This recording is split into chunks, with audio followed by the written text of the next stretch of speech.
Councilmember, I appreciate you being here. Thanks for the time. Thanks for having me.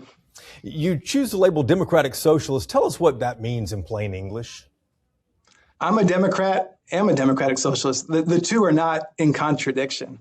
I was raised by a family that my parents, protested the Vietnam War, were part of social movements in the 1960s. So these were values that I was raised with, that we are trending as a country to a more just country, a more equitable country. So that's almost my family upbringing.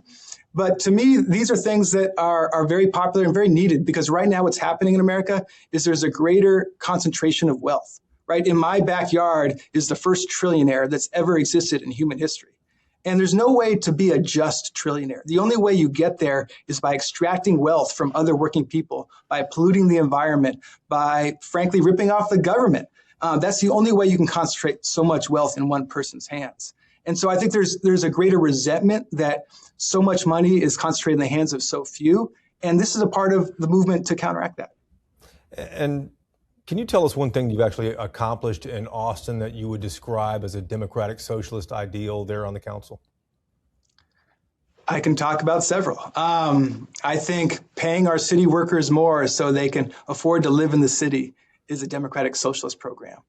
Using public dollars to fund affordable housing so that it's not just these wealthy people that can live in downtown high rises, that working class people can live in the community. That's a democratic socialist program.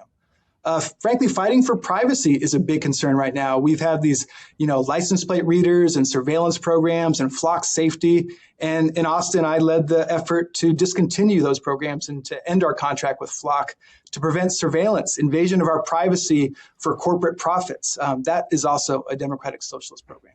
When I started looking for democratic socialists in Texas, I couldn't find many at all there. I think there are 3 on city council in San Antonio, the Travis County DA, Jose Garza, there's you. Why aren't there any more in Texas? Well, I think there will be more in the days to come. Obviously, there is a lot of, old anti-communist rhetoric, right, that goes back to the Cold War era. And sometimes it's a little hard to break through, especially if you're in a more rural community or, not one of these urban centers like Austin. But I think bit by bit, as we win concrete gains that improve people's lives, that's when you're going to see this become more popular. And so obviously, the New York City has a mayor who, as the chief executive, can just do good things and he can prove the theory in action. But it's going to take time for folks like myself, the folks in San Antonio and elsewhere, to prove the benefits of this theory. You mentioned a couple of times here that just the word socialism has this terrible connotation. We were all raised thinking communism, socialism's terrible. The government shouldn't own things, let free market work as it is. What would you say to people, though, who do not understand this and do not understand how voters out there would elect somebody who's socialist? They called Social Security socialism when it was introduced in this country. But now it's just universally accepted that all of us should be able to retire with dignity, right? They called Medicare and Medicaid socialism when those programs were brought forward in the 1960s. And now all of us think that everyone should have access to good quality health care.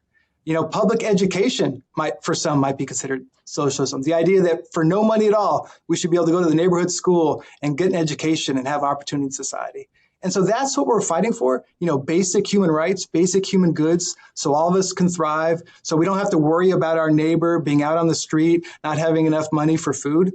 That if all of us are taken care of if all of us are taken care of in terms of our basic needs, then all of us are safer, all of us are happier, and all of us have opportunity to thrive.